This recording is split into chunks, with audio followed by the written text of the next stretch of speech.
Welcome to episode 8 of Madoka Magica. We are going to be talking a lot about Sayaka and her weird decisions today. Her descent into, a lot of things. Witchdom. Witchhood. Hi, by the way, I'm Megan the Fangirl. And I'm the Bagel Ghost. And what would you wish for if Kyubey came a knocking persistently at your door? I think I'd make the wish of non-committance. I'd be like, I wish I could be a human again whenever I want. Oh, that's interesting. I wonder if that would work. You guys let us know in the comments what you would wish for personally. But this episode starts off with Sayaka still brutalizing the witch from the last episode. She was having a minute. She was having a minute. She was working through some stuff there. She defeats the witch, gets the grief seed, and then gives that grief seed to Kyoko going, I don't want to owe you anything, which I don't know what would be owed here. Yeah, what did Kyoko do besides, trauma dump on her for, 30 minutes? Trauma dumped, maybe said, hey, there's a real witch over here, not just a witch's familiar. Did they kiss? Did I miss something? That's a really weird transaction.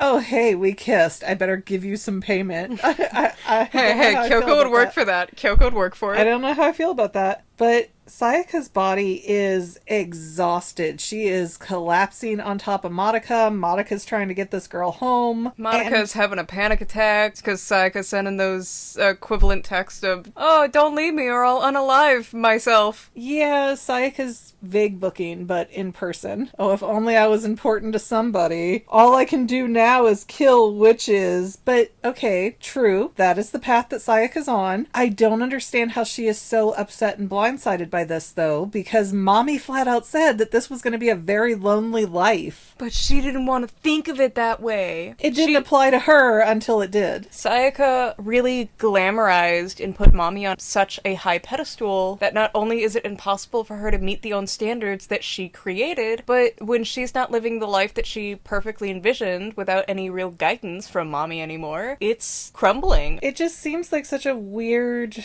oh, nobody warned me, nobody told me the truth. You were told things very directly, Sayaka. You just chose to ignore them because you went, ooh, bright shiny wish. Ooh, piece of candy. Yeah. And then Sayaka has this breakdown moment with Madoka where she's like, you won't even give up your humanity out of pity for a friend. And it's like, yeah, just like I wouldn't jump off the bridge if you were jumping off the bridge too, because that's stupid. Yeah. Sayaka has the same logic as your little brother going, I have skull damage because of all the years of you shampooing my hair. I really do think that Kyubey at least has some effect over the girls' emotions, or at least the intensity of them, and guides them to the way that is more suitable to his needs. Because not only did both Mommy and Sayaka feel much better about having bystanders nearby who did not have any magical power whatsoever, but Sayaka really seemed to crash out really hard over something that was entirely avoidable. Well, and then when Sayaka runs away from Madoka, she has this bipolar flip where she's all of a sudden like, why am I saying this? Why am I doing this? I'm such a bad person. And we see her soul gem in its own little separate universe, apparently, just sitting out in the darkness. And it's got a big, noticeable black spot in the middle of it, which is our first indicator that Sayaka is going down the bad path and about to be a witch soon. I'm 14 now, Mom. I want the unhappy meal. Wow.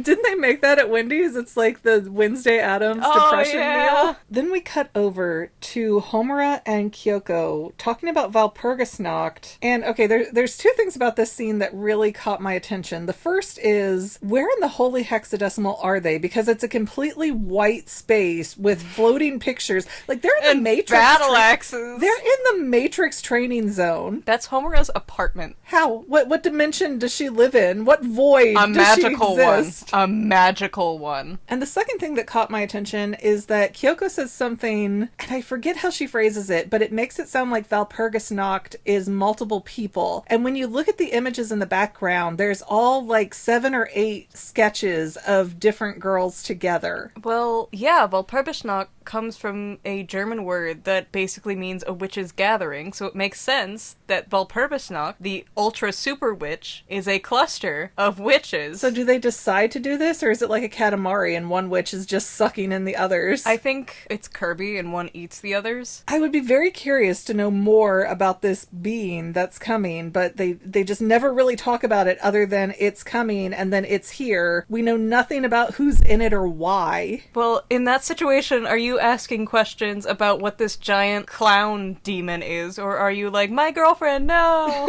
I'm just really curious how we have so much focus on this thing, and it's going to become more in focus to talk about Valpergis towards the end, but we never get a real breakdown on what it is, just that it is. Then Kyubey shows up in the creepy white void of a room, and he starts warning them about like, hey, you're sitting there worried about this big witch, but Sayaka Miki's about to be a problem, guys. Even Kyubey's like, come on, this is too quick of a turnaround. Go save her. I was gonna sit in her suffering for a few more episodes. It's so delicious. Feels the universe. Kyoko, I think in particular, was very upset that Kyubey came into the White Room, and he's like, what, am I not welcome here? What's your problem? Like, he's acting so obtuse about it. Hey, don't worry about it, guys. It's fine. It's fine. The Manson murders aren't real. Remember that Simpsons scene that's a big meme where Moe the bartender grabs the drunk Barney, throws him out the front of the bar, and then in the next panel he's right behind it already?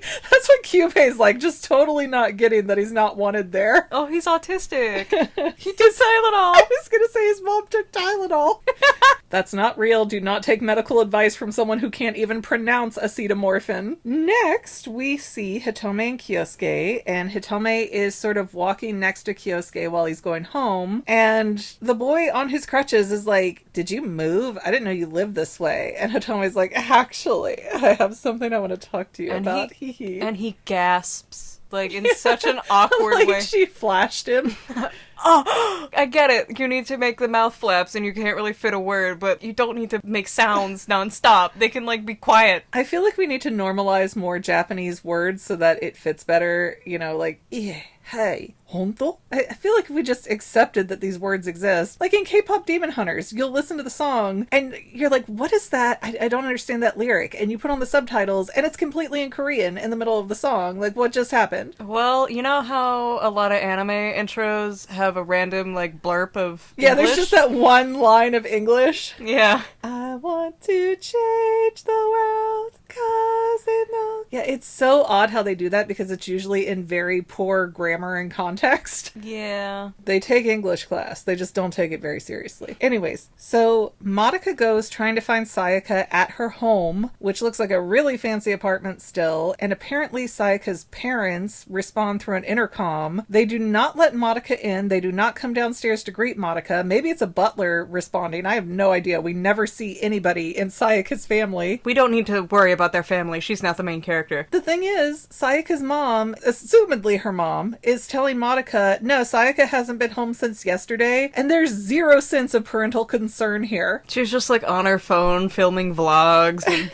Oh, yeah, no, I don't think I've seen my daughter since yesterday. No, shoot. I've got some videos to edit. And I know in America there's the big stereotypical thing of, well, someone has to be missing for 48 hours before you can call the police, unless it's a minor. Sayaka's definitely a minor. She's 14. That's a minor. Yeah. Well, not in Japan. No.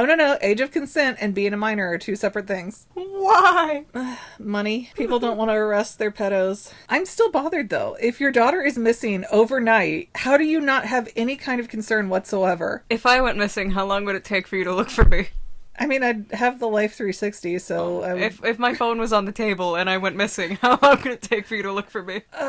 Probably about 2 hours if you didn't show back up or something. I'd give you the benefit of the doubt that you're, like, hanging out at the gas station. It would not be overnight. Okay. But we find Sayaka, and she is in another witch battle, which looks like, hand puppets or something really weird. It looks like a scrapbook. And that fight ends. Sayaka wins. She's like, yeah, I figured out how to turn off the pain receptors or something like that. So it's so easy to fight now. And Homura appears from the shadows and like, here, babe, you have got to use this grief seed. And Sayaka kicks it away going, I'm different. I'm not going to use that. Okay. Then you're going to die. Yeah, this is literally part of the arrangement. So I don't know if she's just trying to speed up her end game here or what, but she doesn't seem to want to off herself, but she also doesn't want to seem to do anything to help herself. So Homura gets really irritated by Sayaka's attitude, and Homura essentially gets to the point of, okay, if you're not going to clean your grief seed, then I'm just going to off you right now. And out of nowhere, because apparently Sayaka has her own shadow demon stalker,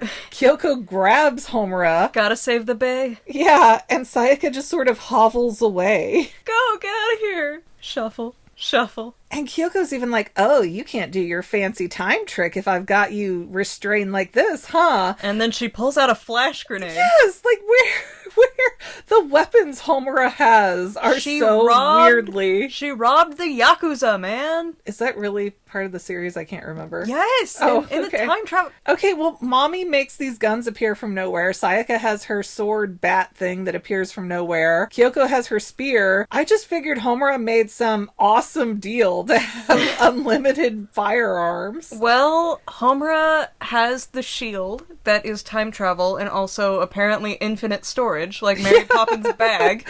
Yeah, she's got a whole pocket dimension. That's where they went for their White Room meeting. It's her little pocket dimension. She's got plenty of chairs, plenty of guns. That's all you need. Anyway, Sayaka hobbles, and makes her way to the train station. Yeah, she gets on like the subway, and everything now is in black and white because we're seeing how broken down to the essentials that Sayaka is. Sayaka is seeing the world in black and white, in good and evil. There is no gray space left. There's no more color. She is just so ready to snap. And she hears these two guys sitting across from her, and they're going on, oh yeah, my blankety blank woman of the night is such a blippity blap, and just really tearing this woman down, talking about how she can't earn as much in 10 years because her body's aging and you know, people aren't going to want to snoo with her. This episode exclusively has lost its PG-13 rating. Yeah. Just from this one scene, they used it all up. And Sayaka stands up, and she's like, hey, tell me what I've been fighting for. Is this world even worth protecting? And it's kind of implied that she murdered the guys on the train. I don't know, because it did seem like she turned into a witch right there, because we sort of zoom into her eye and it's got that rotating musical staff thing going on. And we see her somewhere else later, not entirely sure where. But we don't know what happened with those guys in the train. It just does not seem great. Their occupation rhymes with shrimp. Shrimp. But Madoka finds Kyubey, and Madoka is trying to barter with Kyubey to make Sayaka human again. And Kyubey's like, oh, that's not within my power to do that. But then Madoka's like, well, could I do it if I was a magical girl? Oh yeah, that'd be child's play for you, Madoka. Excuse me, wouldn't Madoka be deriving her power from Kyubey's power? So how could she have power bigger and greater than his? I don't actually think he's lying about this one, because he ends up making her a god at the end of the series. And Kyubey's probably not god. It just seems impossible to make her power grow. But it also sounds like Madoka is about to make the wish of, I will be a magical girl to make Sayaka human. Which seems like that would be her wish, would be to make Sayaka human. There's so many... Only Sayaka. Only she's spared from this Sayaka. fate. And yeah, the loop of this does not make any sense logically. And I know it's magic, so it's not supposed to make perfect sense. But still, it has to fit within the confines of what we're being told for the reality to work. Girlies, if there's ever someone in your life who is guilting you and shaming you so much, trying to convince you to sell your life, your soul, for their benefit, they are either toxic or a cult leader, and you shouldn't trust either. I mean, at the point where Sayaka is trying to guilt trip Madoka with, oh, you wouldn't even come be a magical girl out of pity for your friend, huh? Like, okay, you made your choice, girl. That's not my problem. It's like those people who will come into your DMs and be like, man, my mom's sick. Will you do this giant task for free for me? No. Yeah, people are weird, and they are very entitled and expectant. And hey, a lot of times I don't fault you if you ask, but you gotta accept if it's a no, because not everybody is going to be able to do everything for you. For free. But as Madoka seems like she's about to make a deal with Kyubey, all of a sudden Kyubey's Swiss-cheesed and falling over dead because Homura popped him during a time pause. She didn't even bother to hide the gun or the bullet shells. She's just... And Homura is so mad. She's like, how could you? How dare you? Why are you so stupid, Madoka? I keep telling you. You can tell she's feeling a lot of emotion. Her monotone voice is gone. Oh, you're right. And Homura even has a breakdown moment where she falls to her knees and she's crying, and Madoka's just like, I need to go find Sayaka now, so bye. So awkward. Weird. It's a weird first date. Yeah, and Madoka's running away with Homura going, Madoka, please accept my Snapchat friend request. It is so weirdly emotional for what we've seen of Homura, but then new Kyubey appears, and he's like, I have plenty of spares, but quit offing them because you're making me waste them needlessly, which makes me think he does not have plenty of spares, or he wouldn't have to be nasty about it. I think it's an energy thing, because he does eat the body of the other one to save energy. Yeah, he goes over to his other corpse and just nom nom nom nom. And what is it made out of? Because it looks like rice. Krispies. It looks like rice. Rice Krispies, snap, crackle, pop. Eat those bones, Kyubey boy. Tell us in the comments if you want that remix. And I think it's Kyubey that says something to Homura to the effect of, oh, so you know my plans, you know everything I'm after, and you've got it all figured out. And Homura's like, don't make me call you by your real name, Incubator. I'm sorry, was this a secret?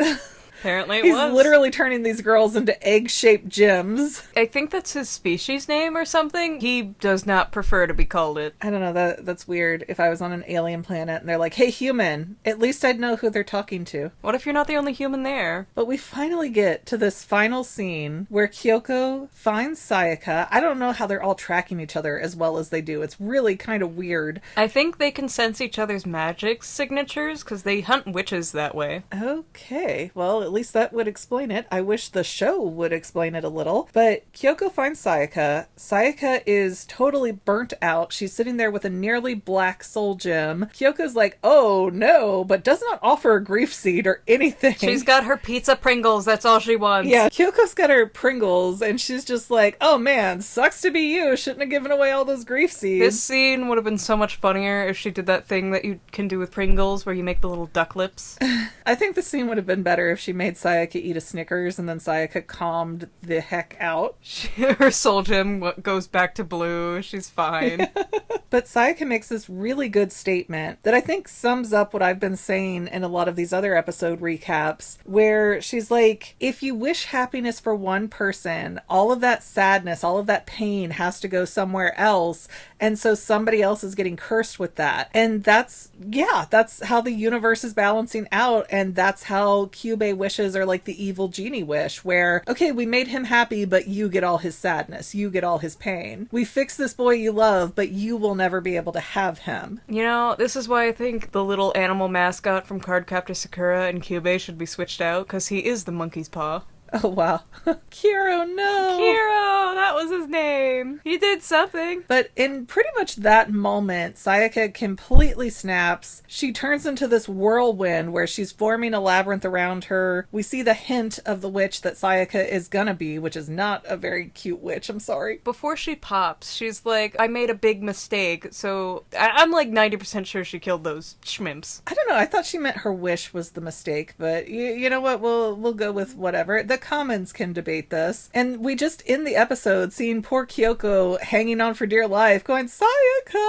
While Kyubey is climbing up a construction crane, and he said something really weird and cryptid. He was like, it makes sense that since they're never going to reach adulthood that we call you magical girls. Yeah, because a girl is a female that hasn't reached adulthood. Some weird little villain monologue like that, except it's so oddly translated, I think. I don't think that they translated it very well at all. It was probably beautifully written in Japanese, and we're just looking at it with the time they had available to make something work in English, like, what? That's creepy. I'm pretty sure the same thing happened with Hitomi's girls can't like girls, girls can't like I girls. have heard that line is not properly translated, and so then people call the show homophobic or whatever, but it's a silly joke from one silly character. And again, this show is not even modern or current. It was made like, what, 10, 15 years 2011. ago? And it was written before that, so we're talking a whole era before LGBT marriages were a thing, and it was very common for people to have these kind of feelings. It's still, unfortunately, somewhat common today. Girls do like girls. We gave ourselves permission, dang it. You're a girl, you should like girly things. Okay, gets a girlfriend. All right, before I stop this episode, anything left to add in here? Nah, I think I'm good. I'm surprised you're not jumping in the color theory of Sayaka going all black and white. I thought that was a great visual moment. Every time I bring up color theory, you're like, shh, we don't have time for that. That'll be its own separate 2-hour-long presentation. Fine, you can record and edit it. Fine. Enjoy. Maybe I will during school hours. Fine. Do it. Fine. People, hype me up. Hype me up, people. And with that, I will remind you, please don't forget to like, subscribe, comment, and share. That is free for you. We also have paid channel memberships that are not free for you, but super duper helpful for us. And motivating, might I add, because, whew, some of these weeks are very complicated, and getting the time to film and edit is not always the best of things to work out. And we're poor. We're very poor. So we'll see you next time with episode 9, and I think that's where they have to destroy Sayaka, right? Yeah, that's where they have their doomed Yuri moment. She's not going to have a multi-arc witch hunt episode. Nah, just the one. Poor girl. All right, end of Sayaka next time. See you then. Goodbye. Bye. And to any of my members here on YouTube, a huge bottom of my heart thank you for all of your help and support. If you would like to become a paid channel member, there is a link in the description below. Thanks again, guys. Love you. Well, family members, we're almost done, but I want to invite you to hang out with me in some other places. I'm on Twitter and Instagram as my own personal self, and I have a Facebook page too, but I mostly just post photos over there. And sometimes people say, hey McGann, I want to mail you something. How do I do that? Easy. Just click the About tab on my channel page, and my most current P.O. Box info will be right there. I also run another channel, The Family. It's really a hodgepodge channel where we might post anything. Oh yeah, and I also sell shirts and stickers and stuff with the Family and the Fangirl logos. If that is your cup of tea, I have a link in every description of every video. Finally, if you want to help out the Fangirl channel and make sure I'm putting out video essays for years to come, the best way you can help is by subscribing and watching more of my videos, whether they're new, old, whatever. Maybe even share one or two on social media, help spread the word. People who watch to the end of videos, like you, helps to tell the site, hey, this is a good video, we should recommend it to other people. So if you made it this far, leave me a comment of something like, hey, I made it to the end. Love ya.